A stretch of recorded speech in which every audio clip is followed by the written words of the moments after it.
Bihar news में स्वागत है आपका दोस्तों। मैं हूं फिर दोस्त गनी और आप देख रहे हैं केडीबी लाइव। दोस्तों आज हो चुका है 13 नवंबर 2024। तो आज की पूरे बिहार की टॉप न्यूज लेकर आए हैं आपके लिए। वीडियो शुरू करने से पहले आपसे एक रिक्वेस्ट है कि अगर आप पहली बार इस चैनल पर आए हैं तो फिर चैनल को सब्सक्राइब करके बेल आइकन को प्रेस कर दीजिए और साथ ही वीडियो को लाइक कर दीजिए, अपने दोस्तों के साथ शेयर भी कीजिए। तो चलिए चलते हैं आज की खबरों की ओर। दोस्तों आज की खबरों की शुरुआत करेंगे बिहार में जंगल राज से। जैसे कि आपको पता होगा कि अक्सर बीजेपी एनडीए गठबंधन लालू प्रसाद यादव के राज को जंगल राज कहकर के पुकारते हैं। अब इस मामले पर खेसारी लाल यादव ने बड़ी बात कह दी है। इस मामले पर खेसारी लाल यादव ने बीजेपी और एनडीए गठबंधन को तगड़ा रोस्ट कर दिया है। जी हाँ, तगड़ा निशाना साधा। आपको बता दूं कि बीजेपी सहित एनडीए में शामिल अन्य दलों के नेता लालू राबड़ी के 15 साल के शासनकाल पर लगातार जंगल राज का हवाला देकर के हमला करते हैं। अब लालू यादव के पक्ष में भोजपुरी के सुपरस्टार खेसारी लाल यादव उतर गए हैं। जंगल राज कहने वालों को उन्होंने दो टूक में जवाब दिया है। एक टीवी चैनल से हाल ही में बातचीत करने के दौरान खेसारी लाल यादव ने आरजेडी के विरोधियों को करारा जवाब दिया है। खेसारी लाल यादव ने कहा है कि भोजपुरी में कहावत है, सच बात झूठ हो जाला चुपचाप के रहला से, झूठ बात सच हो जाला बार बार के कहले से। ये बात कहते हुए उन्होंने कहा कि जैसे कि बिहार में जंगल राज है, ये लोग कहते हैं जंगल राज है। इतना बार कहा गया कि आज सारी व्यवस्थाएं बेहतर है, लेकिन आज भी बिहार में लग रहा है कि जंगल राज ही है। लोगों ने बोल बोल के जंगल राज से उबरने नहीं दिया है। यह कहना है खेसारी लाल यादव का। दोस्तों बिहार में इन किसानों को 50,000 रुपए बिहार सरकार देगी। वे कैसे और कौन से किसान, हम आपको भी बताएंगे। आपको बता दूं कि बिहार में खेती करने वाले किसानों के लिए ये अच्छी खबर सामने आ रही है। ताजा रिपोर्ट्स के मुताबिक बिहार में अंजीर की खेती करने के लिए सरकार के द्वारा किसानों को 50,000 रुपए की सब्सिडी दी जाएगी। इसका लाभ लेने के लिए किसान आवेदन कर सकते हैं। खबर के अनुसार इस योजना के अंतर्गत प्रति हेक्टेयर अंजीर की खेती के लिए अनुदान की राशि प्रथम वर्ष 30,000 रुपए, द्वितीय वर्ष 10,000 रुपए और तृतीय वर्ष यानी कि तीसरे साल 10,000 रुपए निर्धारित किया गया है। जब बिहार के किसान ऑनलाइन के द्वारा आवेदन की प्रक्रिया को पूरा कर सकते हैं। आपको बता दूं कि यह योजना का लाभ न्यूनतम 0.25 एकड़ तथा अधिकतम 10 एकड़ के देव होगा। इसका लाभ सभी जिलों के किसानों को उपलब्ध कराया जाएगा। जहाँ लाभुकों का चयन सामान्य श्रेणी में 78% अनुसूचित जाति के 20% होगी, वहीं पर अनुसूचित जनजाति के लिए 1.44% किया जाएगा। दोस्तों बिहार विधानसभा उपचुनाव के लिए आज 4 सीटों पर वोटिंग हो रही है और इस चुनाव में जनसुराज बड़ी भूमिका निभा रहा है। जनसुराज पार्टी किसी की हार का तो किसी की जीत का वजह बनेगा। आपको बता दूं कि बिहार में 4 सीटों के लिए हो रहे उपचुनाव का सटीक अंदाजा कोई नहीं लगा पा रहा है। इसकी एक ही वजह है प्रशांत किशोर ने के जनसुराज पार्टी का चुनाव मैदान में होना। प्रशांत किशोर की नई पार्टी जनसुराज ने बिहार में एक लंबे अरसे के बाद चुनाव को त्रिकोणीय बना दिया। प्रशांत किशोर की वजह से सभी दलों की बदली हुई प्रचार की शैली और फिर दोनों गठबंधनों की बेचैनी से साफ है कि प्रशांत किशोर को नजरअंदाज नहीं किया जा सकता। जनसुराज भले एक भी सीट नहीं जीत पाए, लेकिन उसकी वजह से ही किसी की हार तो किसी की जीत होगी। दूसरे दलों के लिए चुनावी रणनीति बनाने वाले प्रशांत किशोर ने पहली बार खुद अपना दल बना करके राजनीति में कदम रखा है। प्रशांत किशोर के लिए भी ये उपचुनाव बड़ी अग्नि परीक्षा की तरह है। यह 3 दशकों से बिहार की सत्ता में गहराई तक जड़ जमा करके बैठे दोनों बड़े गठबंधनों के लिए ये मुश्किल घड़ी है, क्योंकि जनसुराज का प्रयास दोनों गठबंधनों के कोर वोटरों में सेंध मारी करके अपना रास्ता बनाने का है। जनसुराज किसी एक दल का नहीं, बल्कि सबके वोट बैंक में थोड़ा बहुत सेंध मारी कर रहा है। उपचुनाव का परिणाम ही बताएगा कि अगले वर्ष होने वाले विधानसभा के आम चुनाव से पहले सियासत की कैसी बिसात बिछेगी। आरजेडी, जेडीयू और फिर बीजेपी के कोर वोटर कितना एकजुट हो पाएंगे, रह पाएंगे। प्रशांत किशोर किसी परिवर्तन के वाहक बनेंगे या फिर खुद परिवर्तित होकर के फिर से परिशार्मी को लेकर के राजनेताओं की कुंडली बांचने लग जाएंगे। इस उपचुनाव से बिहार की सत्ता में कोई भी परिवर्तन नहीं होने जा रहा है,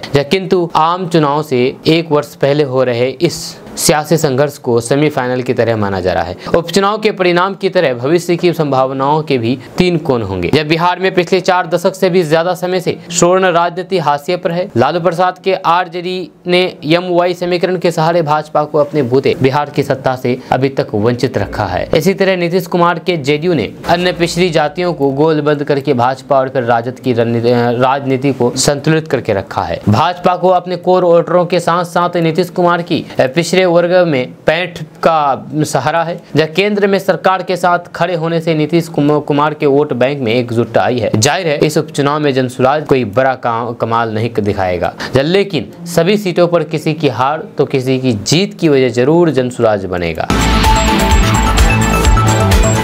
दोस्तों प्रधानमंत्री नरेंद्र मोदी बिहार दौरे पर आ रहे हैं। प्रधानमंत्री नरेंद्र मोदी आज बिहार दौरे पर आ रहे हैं। आज 13 नवंबर को बिहार दौरे पर आ रहे हैं, जहां पर वो दरभंगा में एम्स का उद्घाटन करेंगे। आपको बता दूं कि इसी दिन यानी कि आज बिहार में 4 सीटों पर उपचुनाव भी हो रहे हैं, जिसको लेकर के कांग्रेस ने प्रधानमंत्री पर राजनीतिक हमला बोला है। जब चुनाव से पहले बिहार में कई बयानबाजी जारी है, जब पिछले कुछ दिनों से माहौल गरमाया हुआ है। ऐसे में प्रधानमंत्री नरेंद्र मोदी के आगमन पर कांग्रेस की तरफ से 13 तारीख को लेकर के हमला बोला गया है। जब कांग्रेस नेता राजेश राठौर ने आरोप लगाते हुए कहा कि प्रधानमंत्री उद्घाटन के बहाने चुनाव प्रचार करने के लिए बिहार आ रहे हैं। राठौर ने सोशल मीडिया प्लेटफॉर्म एक्स पर पोस्ट शेयर करके कहा कि प्रधानमंत्री जब चाहे बिहार आ सकते हैं, लेकिन झूठ का सहारा तो ना लें। दरभंगा एम्स पहले से ही चल रहा है, जो कि आपके अनुसार ही कहा गया था, तो फिर नए सिरे से उद्घाटन का क्या विषय है? अस्पताल का काम हो जाने के बाद किस उद्घाटन की बात हो रही है? आगे राजेश राठौर ने यह भी कहा कि प्रधानमंत्री का दौर उपचुनाव को देखते हुए मद्देनजर है और फिर इसका असली उद्देश्य चुनाव प्रचार करना है। इस पूरे मुद्दे पर कांग्रेस ने केंद्र सरकार पर यह आरोप लगाया है कि वे हर बार चुनावी मौसम में ही इस तरीके के उद्घाटन कार्यक्रम रखते हैं ताकि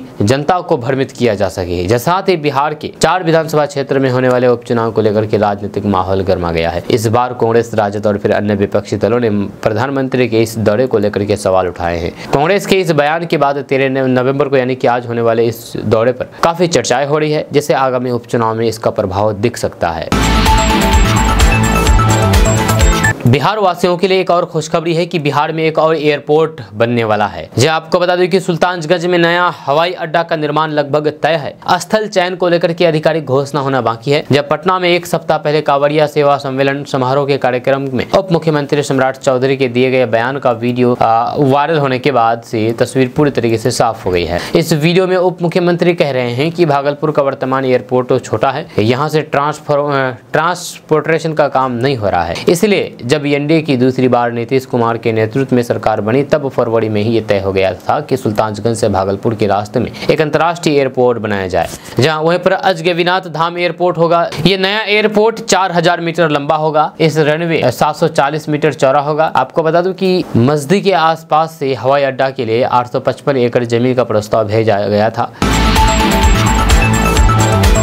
दोस्तों, बिहार में नीतीश कुमार ने बड़ा ऐलान कर दिया है। उन्होंने कहा है कि अगले विधानसभा चुनाव से पहले बिहार में 34 लाख लोगों को सरकारी नौकरी और रोजगार दिया जाएगा। जी साल 2020 में 10 लाख नौकरी और इतनी संख्या में रोजगार देने की बात कही थी। 2025 के विधानसभा चुनाव से पहले 12 लाख लोगों को बिहार में सरकारी नौकरी दी जाएगी। उन्होंने ये भी कहा कि बिहार में अब तक 24 लाख को रोजगार दे चुके हैं। सीएम बीते दिन गया के बेलागंज में जेडीयू प्रत्याशी मनोरमा देवी और फिर इमामगंज से हिंदुस्तानी अवाम मोर्चा के उम्मीदवार दीपा मांझी के पक्ष में चुनावी सभा को संबोधित कर रहे थे। बेलागंज और इमामगंज दोनों की सभाओं में उन्होंने सरकार के किए गए कामों को गिनाया। बताया कि साल 2005 से पहले किस तरह शाम के बाद लोगों का निकलना मुश्किल हो गया था। आए दिन हिंदू मुस्लिम के नाम पर लड़ाई होती थी, दंगा होता था। बिजली, सड़क, स्वास्थ्य और फिर शिक्षा की स्थिति लालू सरकार में कितनी खराब थी, इसे कभी भी भूला नहीं जा सकता है। उन्होंने आगे कहा है कि अब बिहार में हिंदू मुस्लिम की लड़ाई नहीं होती है। 8000 से अधिक कब्रिस्तान की घेराबंदी कराई गई है। इसके साथ ही 60 साल से ज्यादा पुराने मंदिरों की घेराबंदी का काम शुरू हो गया है। वही मदरसों को सरकारी मान्यता दी गई है। उन्होंने आगे कहा है कि पुलिस में महिलाओं के 35% आरक्षण के देश के किसी राज्य से बिहार में महिला पुलिसकर्मियों की संख्या ज्यादा है। दोस्तों, बिहार पुलिस ने एक बहुत बड़ा फैसला लिया है। अब बच्चों पर एफआईआर नहीं किया जाएगा। जी आपको बता दूं कि बिहार पुलिस ने किशोर और किशोरी की सजा को लेकर के नया निर्देश जारी कर दिया है। इसके तहत अब 7 साल से कम सजा वाले मामले में किसी भी तरीके का कोई भी एफआईआर नहीं होगा। दरअसल बिहार पुलिस ने किशोर न्याय अधिनियम के अनुपालन के तहत नई गाइडलाइन जारी की है। इसके तहत 7 साल से कम सजा वाले अपराधों में 18 साल से कम उम्र के बच्चों के खिलाफ प्राथमिकी दर्ज नहीं की जाएगी। ऐसे मामलों की जानकारी थाने की स्टेशन डायरी में दर्ज की जाएगी। केवल जघन्य अपराधों में ही प्राथमिकी दर्ज की जाएगी। जानकारी के अनुसार 7 साल से कम सजा वाले अपराधों के मामले में पुलिस 18 साल से कम उम्र के बच्चों और किशोरों के विरुद्ध प्राथमिकी दर्ज नहीं कराएगी। दोस्तों, बिहार के रहने वाले राजा यादव इन दिनों सोशल मीडिया पर खूब छाए हुए हैं। बिहारी टार्जन के नाम से मशहूर राजा यादव अपनी फिटनेस और दौड़ को लेकर के चर्चा में हैं। अब उन्होंने बिहार के उप मुख्यमंत्री सम्राट चौधरी और खेल मंत्री सुरेंद्र मेहता से बीते सोमवार को मुलाकात की है। राजा यादव अपने क्षेत्र के बीजेपी विधायक राम सिंह के साथ मिलने गए थे। राजा का सपना है कि वे ओलंपिक में खेले और फिर देश के लिए गोल्ड लेकर के आए। मुलाकात के बाद राजा यादव ने मीडिया से बातचीत करने के दौरान कहा कि मुझे लोग बिहारी टार्जन के नाम से जानते हैं और ये मेरे लिए सौभाग्य की बात है। लेकिन जिन असुविधाओं के कारण मैं जिस परिस्थिति से जूझ रहा हूँ, मैं चाहता हूँ कि जो दूसरे राज्यों के बच्चों को व्यायामशाला एवं स्पोर्ट में सुविधा मिलती है वो बिहार के बच्चों को भी मिले, चंपारण के लोगों को मिले। बिहार के युवाओं में भी काबिलियत है, लेकिन उसकी सुविधा हमारे बिहार में हो, जब हमारे जिले में भी हो, यही मेरी चाहत है। जब राजा यादव ने कहा है कि मेरा जो टारगेट है ओलंपिक में 100 मीटर का और फिर मेरी जो काबिलियत है उसे परखा जाए, इसके लिए मैं 10 सालों से मेहनत करते आ रहा हूँ, तो फिर सरकार को भी ध्यान देना चाहिए। जहाँ मेरे जैसे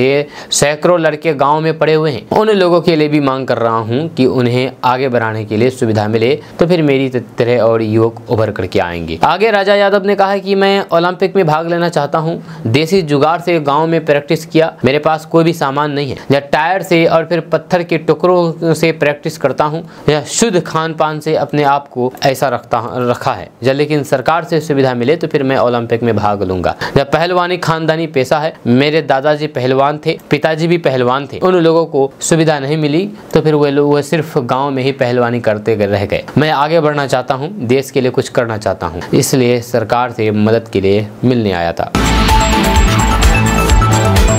जदयू कोटे से मंत्री ललन सिंह पर प्रधानमंत्री नरेंद्र मोदी मेहरबान हो गए हैं। जी हां, ललन सिंह को केंद्र सरकार ने एक अहम जिम्मेदारी सौंपी है। उन्हें केंद्र सरकार के महत्वपूर्ण कमेटी का सदस्य बनाया गया है। दरअसल केंद्र सरकार ने इंटर स्टेट काउंसिल का नए सिरे से गठन किया है। आपको बता दूं कि इंटर स्टेट काउंसिल एक ऐसी संस्थान होती है जिसका काम केंद्र और फिर राज्य सरकार के बीच विवाद के मामले का निपटारा करना होता है। इसके साथ ही ये कमेटी 2 राज्यों के बीच विवाद के मामलों का भी निपटारा करती है। ये केंद्र सरकार ने इंटर स्टेट काउंसिल के स्टैंडिंग कमेटी का नए सिरे से गठन किया है। केंद्रीय गृह मंत्री अमित शाह को इस कमेटी का अध्यक्ष बनाया गया है। इसमें कुल 5 केंद्रीय मंत्री शामिल किए गए हैं, जिनमें राजीव रंजन सिंह उर्फ ललन सिंह भी शामिल है। कमेटी में शामिल बाकी 4 मंत्री बीजेपी कोटे के हैं। उनमें शिवराज सिंह चौहान, निर्मला सीतारमण, डॉक्टर वीरेंद्र कुमार और फिर CR पाटिल शामिल है। एक बहुत बड़ी खबर बिहार के हाजीपुर से सामने आ रही है, जहां पर खसरा से संक्रमण से 3 दर्जन से अधिक बच्चे बीमार हो गए हैं। एक साथ इतनी बड़ी संख्या में बच्चों की बीमार होने के बाद जिले के स्वास्थ्य महकमे में हरकंप मच गया है।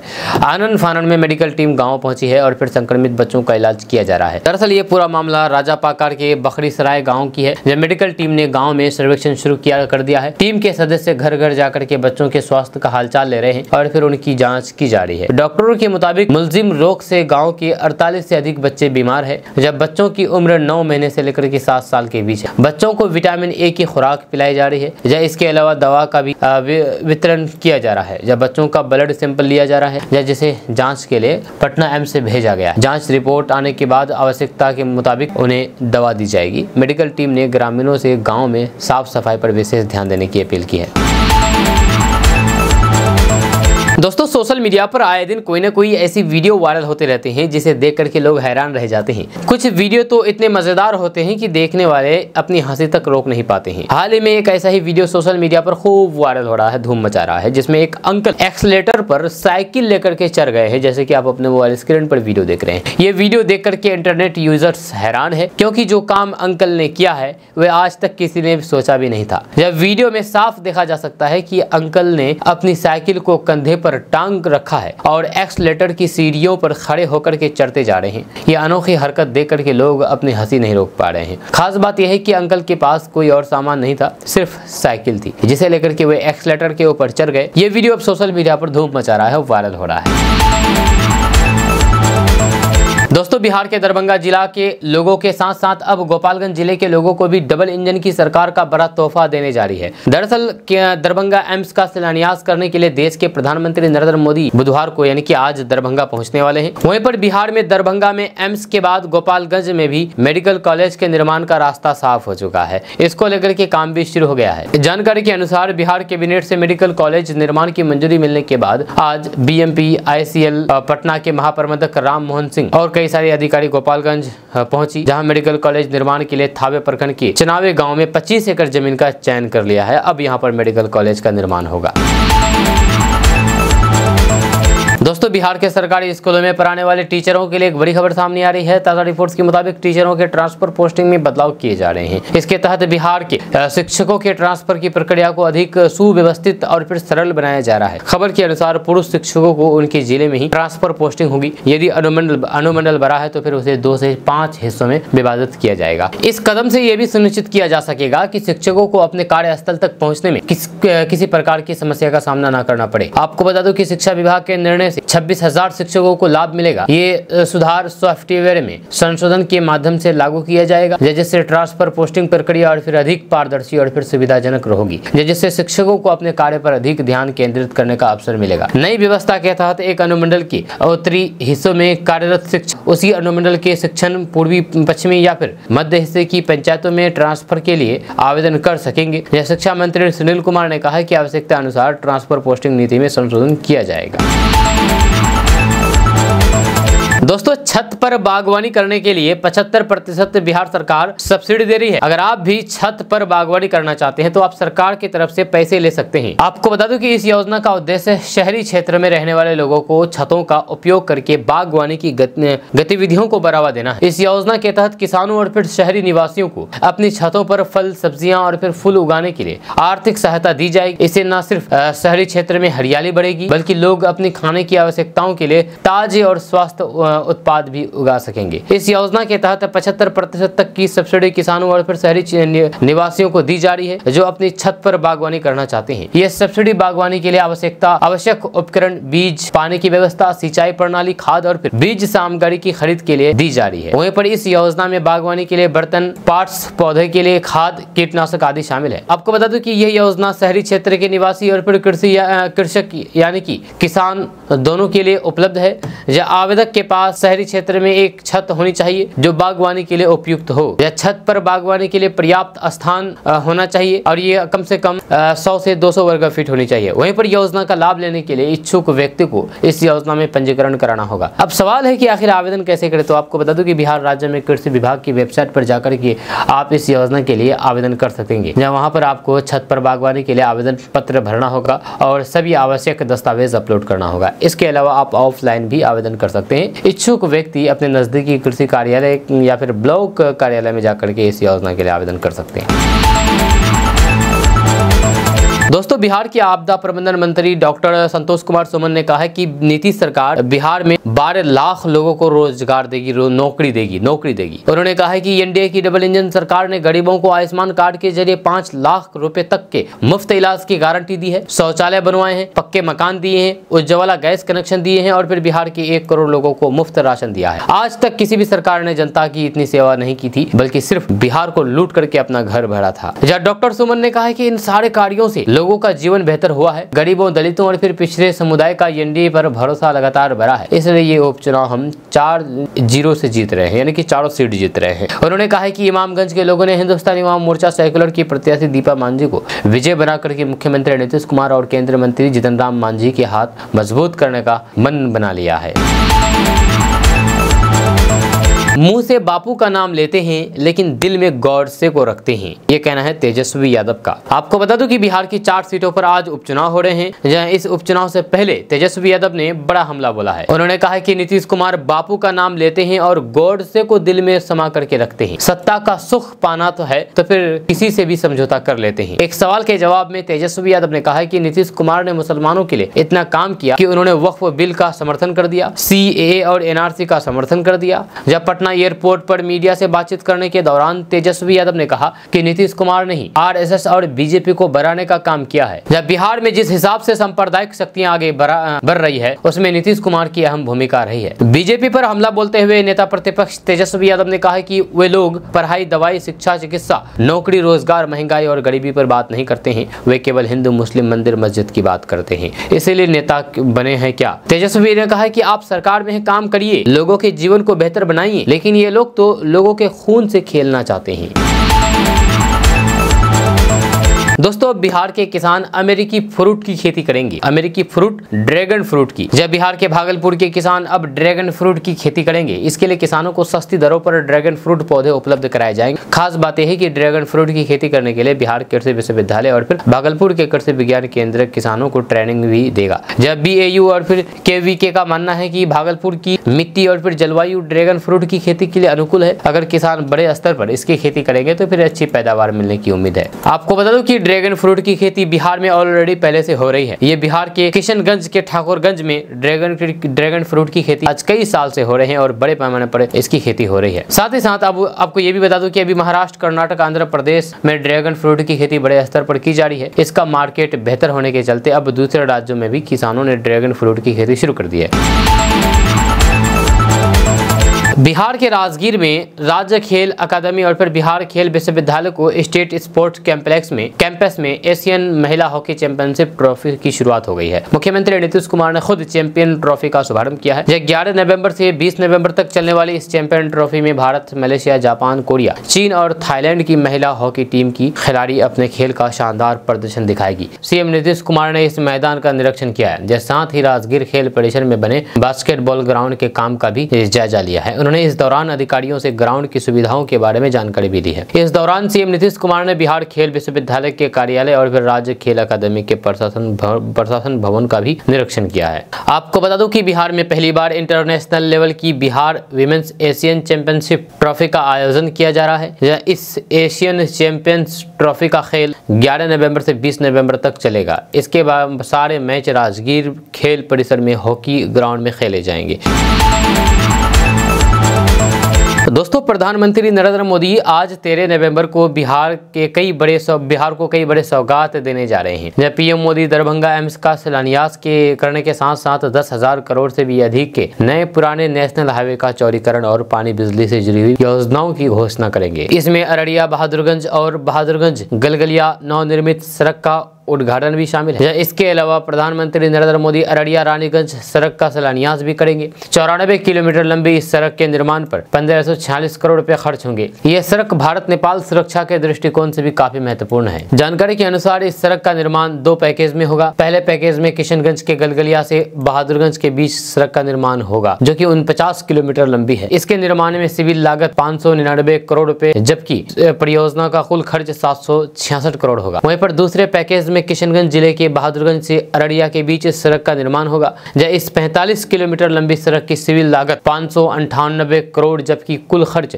780 करोड़ 32 लाख रुपए है। आपको बता दूं कि अररिया से गलगलिया के बीच 4 लेन सड़क बनने से बिहार नेपाल के समानांतर एक और सड़क हो जाएगी, जो कि आपात स्थिति में NH-57 के एक ऑप्शन के रूप में काम करेगा। वहीं पर अररिया के अलावा सुपौल, मधुबनी, दरभंगा, मुजफ्फरपुर समेत अन्य जिलों से नेपाल और बंगाल आना जाना और आसान हो जाएगा। जहाँ भी इस इलाके में 2 लेन सड़क है, इस कारण लोगों को पूर्णिया होकर के आना जाना होता है। अब अररिया से ही सीधी सिलीगुड़ी जाएंगे। RCP सिंह ने अपनी नई पार्टी आशा के पदाधिकारियों के नाम का ऐलान कर दिया है। लेफ्टिनेंट कर्नल कुमार सनातन उर्फ पंचम श्रीवास्तव को उपाध्यक्ष सह मुख्य प्रवक्ता की जिम्मेदारी सौंपी गई है। प्रीतम सिंह को भी बड़ी जिम्मेदारी मिली है, जहां उन्हें बिहार का प्रदेश अध्यक्ष बनाया गया है। जितेंद्र प्रसाद को महाराष्ट्र, मुकेश कुमार को राजस्थान और शिशिर कुमार शाह को दिल्ली का प्रदेश अध्यक्ष बनाया गया है। RCP सिंह ने 31 अक्टूबर 2024 को अपनी नई पार्टी आशा बनाई थी। आज उन्होंने उपाध्यक्ष, कोषाध्यक्ष, महासचिव आदि के नामों की घोषणा की है। RCP सिंह की पार्टी का नाम आप सबकी आवाज है, इसको शॉर्ट में आशा बोला गया है। इसका पार्टी के झंडे में 3 रंग शामिल किए गए हैं। सबसे ऊपर हरा, बीच में पीला और नीचे नीला रंग होगा। RCP सिंह ने कहा है कि जब चुनाव आयोग हमें पार्टी सिंबल देगा तो फिर बीच के पीले रंग वाले हिस्से को पार्टी का लोगो काले रंग से आएगा। RCP सिंह ने 31 अक्टूबर 2024 को अपनी नई पार्टी आशा की घोषणा की थी। वहीं पर आज उन्होंने आशा के उपाध्यक्ष, कोषाध्यक्ष, महासचिव आदि के नामों की घोषणा कर दी है।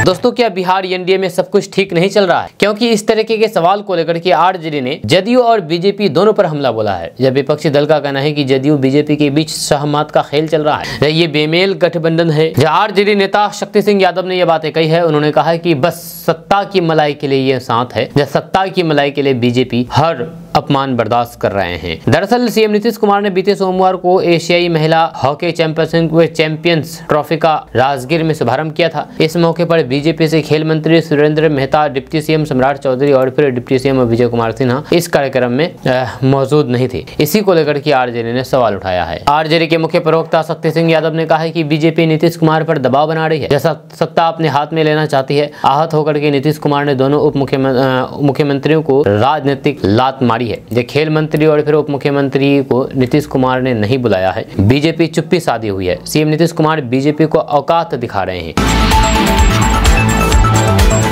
दोस्तों, प्रधानमंत्री नरेंद्र मोदी 15 नवंबर को बिहार के जमुई में बिरसा मुंडा की जयंती पर एक कार्यक्रम को संबोधित करने वाले हैं। यानी कि 3 दिन के अंदर 2 बार प्रधानमंत्री मोदी का बिहार दौरा होगा। इस दौरान वे देश भर के आदिवासियों को विभिन्न योजनाओं की सौगात देंगे। जमुई के खैरा में पीएम मोदी का कार्यक्रम प्रस्तावित है। आपको बता दूं कि 48 घंटे के भीतर ही उनका ये दूसरा बिहार दौरा होगा। इससे पहले आज 13 नवंबर को प्रधानमंत्री दरभंगा में एम्स और रेलवे की विभिन्न योजनाओं का शिलान्यास एवं लोकार्पण करने वाले हैं। यह जानकारी के मुताबिक खैरा प्रखंड के बल्लभपुर नरियाना में बिरसा मुंडा की 150वीं जयंती के मौके पर शुक्रवार को सभा आयोजित होने वाली है। प्रधानमंत्री नरेंद्र मोदी इस कार्यक्रम में शिरकत करने वाले हैं। इस दौरान पीएम मोदी आबा जनजाति ग्राम उत्कर्ष अभियान की शुरुआत करेंगे। इसके अलावा आदिवासियों के लिए विभिन्न योजनाओं का लोकार्पण भी किया जाएगा। जमुई में प्रधानमंत्री के दौरे को लेकर के तैयारियां शुरू हो गई है। हेलीपैड तैयार किया जा रहा है। सभा स्थल की बैरिकेडिंग की जा रही है। इस कार्यक्रम में राज्यपाल राजेंद्र अर्लेकर, मुख्यमंत्री नीतीश कुमार, केंद्रीय मंत्री चिराग पासवान और फिर जमुई सांसद अरुण भारती समेत कई नेताओं की उपस्थिति रहने की संभावना है।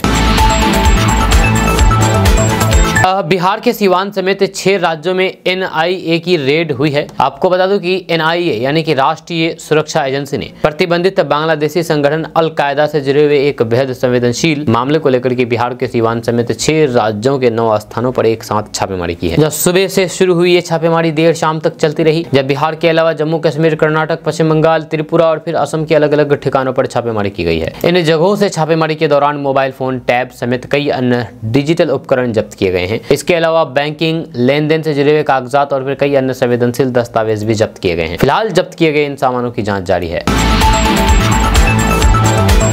दोस्तों, देश में गेहूं की कीमतों में लगातार बढ़ोतरी देखने को मिल रही है। इसका मुख्य कारण सरकार द्वारा OMSS के तहत खुले बाजार में गेहूं की बिक्री अभी तक शुरू न करना, जिसके कारण बाजार में गेहूं की सप्लाई कम हो गई है और मिलर्स को पर्याप्त मात्रा में गेहूं नहीं मिल पा रहा है। दूसरी ओर ठंड के मौसम में गेहूं की खपत बढ़ जाती है, जिससे मांग में बढ़ोतरी देखने को मिल रही है। जब बड़ी कंपनियां जैसे कि अडानी, रिलायंस और फिर ITC भी गेहूं की खरीदारी कर रही है, जिससे मांग में और बढ़ोतरी हुई है। सरकार के पास केवल PDS के लिए ही पर्याप्त स्टॉक बचा हुआ है, जिसे OMSS के तहत बिक्री शुरू करने के फैसले पर अनिश्चितता बनी हुई है।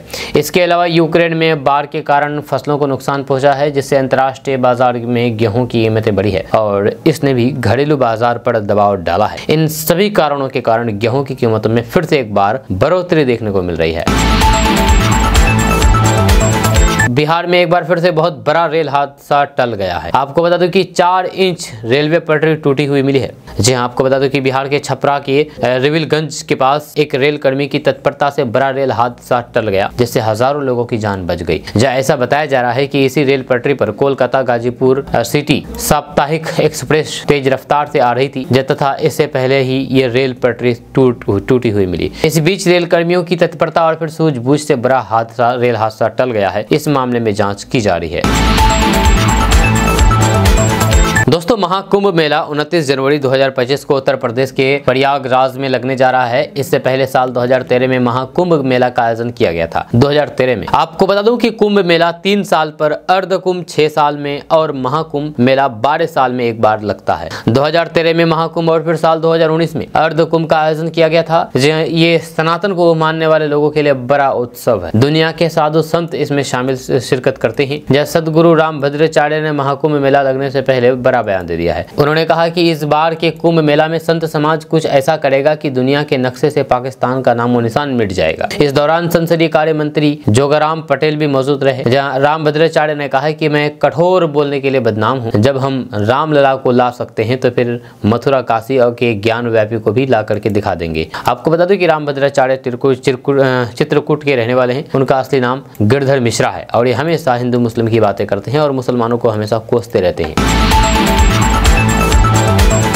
दोस्तों अगर आप भी सुबह उठते ही भीगे हुए बादाम खाते हैं तो आप जान लीजिए, ये खबर सुन लीजिए एक बार, उसके बाद ही खाइए। आपको बता दूं कि बादाम सेहत के लिए बेहद फायदेमंद होते हैं, ये बात हर कोई जानता है, लेकिन इसका फायदा तभी होता है जब आप इसे सही तरीके से खाएं। अगर आप इसका सेवन सही तरीके से नहीं करते हैं तो फिर इसमें पाए जाने वाले स्वास्थ्य लाभों का फायदा आप नहीं उठा सकते हैं। जब कोई भी चीज सेहत के लिए फायदेमंद है तो फिर इसका मतलब ये नहीं कि आप उसे हर वक्त खा सकते हैं या फिर कितनी भी मात्रा में खा सकते हैं। या हर चीज का सेवन एक सीमित मात्रा में करना चाहिए। ऐसा ही कुछ बादाम के साथ भी है। विटामिन, प्रोटीन और फिर कैलोरी से भरपूर इन बादामों का सेवन सही मात्रा में किया जाना चाहिए। तो आइए आपको इसके हिसाब के बारे में बताते हैं। दरअसल आपको एक दिन में कितने बादाम का सेवन करना चाहिए ये आपकी उम्र, फिजिकल एक्टिविटी और फिर हेल्थ कंडीशन पर डिपेंड है। जब 5 से 11 साल के बच्चों को हर रोज 2 से 4 बादाम का सेवन करा सकते हैं, अगर 12 से 17 साल उम्र तक के लोगों को 5 से 9 बादाम का सेवन कर सकते हैं। वहीं पर 18 साल से अधिक उम्र के लोग एक दिन में 7 से 8 बादाम का सेवन कर सकते हैं। इसके अलावा आपकी हेल्थ कंडीशन पर भी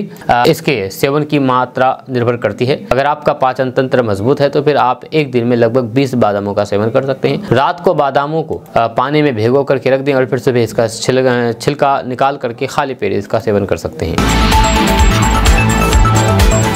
लगभग 20 दिनों के बाद नीतीश कैबिनेट की फिर से बैठक होगी। इसमें कोई बड़ा फैसला लेने की बात कही जा रही है। आपको बता दूं कि नीतीश कैबिनेट की बैठक 14 नवंबर को सुबह 11:30 बजे बुलाई गई है। बैठक मुख्य सचिवालय स्थित सभागार में होगी। जब बैठक की अध्यक्षता मुख्यमंत्री नीतीश कुमार करेंगे। यह बैठक में दोनों उप मुख्यमंत्री के साथ साथ सभी मंत्री और फिर अधिकारी मौजूद रहेंगे। इसके साथ ही सभी मंत्रियों को भी मौजूद रहने के लिए कहा गया है। जानकारी के अनुसार बैठक में नीतीश कुमार के घोषित पद सृजन के कई मामले आएंगे जिस पर कैबिनेट की मोहर लगेगी। बैठक में कई विकासशील एजेंडों के लिए निधि की व्यवस्था होगी और फिर उन प्रस्तावों को स्वीकृत किया जाएगा। बैठक में राज्य सरकार का महत्वपूर्ण फैसला ले सकते हैं। आपको बता दूं कि दीपावली से पहले बीते 22 अक्टूबर को बिहार कैबिनेट की बैठक हुई थी, जहां उस समय कहा गया था कि राज्य सरकार कर्मियों के महंगाई भत्ता में वृद्धि करने के प्रस्ताव पर मोहर लग सकती है, लेकिन ऐसा नहीं हुआ था। अब 14 नवंबर को कैबिनेट की मीटिंग है। उम्मीद जताई जा रही है कि इन प्रस्ताव पर सरकार कोई फैसला ले।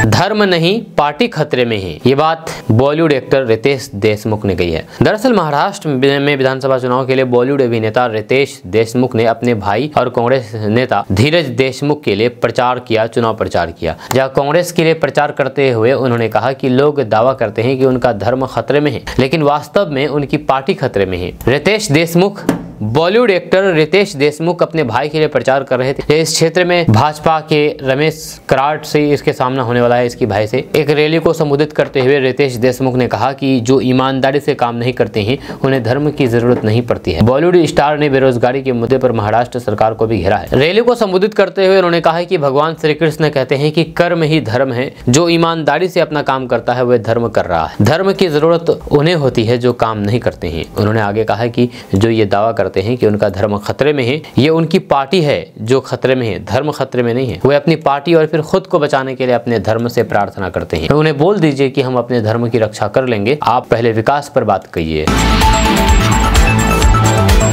आरजेडी सुप्रीमो लालू प्रसाद यादव ने अस्वस्थता के बावजूद भी बिहार उपचुनाव के प्रचार के अंतिम दिन बेलागंज में एक रैली को संबोधित किया। इस रैली में लालू प्रसाद यादव ने अपने पुराने अंदाज में नजर आए। जैसे ही उन्होंने ठेठ भोजपुरी में लागल लागल झुलनिया में धक्का बलम कलकत्ता चलो कहा तो फिर वहां पर मौजूद भीड़ जबरदस्त उत्साह देखा गया। लालू प्रसाद यादव के इस गाने पर लोग नाचने लगे। दरअसल लालू प्रसाद यादव अक्सर अपनी राजनीतिक रैलियों में ये गाना गाते हैं। लालू प्रसाद यादव ने प्रधानमंत्री नरेंद्र मोदी और फिर बिहार के मुख्यमंत्री नीतीश कुमार पर जमकर के निशाना साधा। इस दौरान लोगों को संबोधित करते हुए लालू प्रसाद यादव ने कहा कि आप लोग बीजेपी और आरएसएस को वैसे ही उखाड़ करके फेंको जैसे अपने खेतों से मूली उखाड़ते हैं। उन्होंने लोगों से बेलागंज में राष्ट्रीय जनता दल यानी कि आरजेडी के उम्मीदवार विश्वनाथ कुमार सिंह के पक्ष में वोट करने की अपील की है। विश्वनाथ जहानाबाद के सांसद सुरेंद्र यादव के पुत्र हैं, जिन्होंने लोकसभा के लिए चुने जाने से पहले बिहार विधानसभा में कई बार बेलागंज का प्रतिनिधित्व किया है। यहाँ आरजेडी उम्मीदवार का मुख्य मुकाबला जेडीयू उम्मीदवार मनोरमा देवी से है।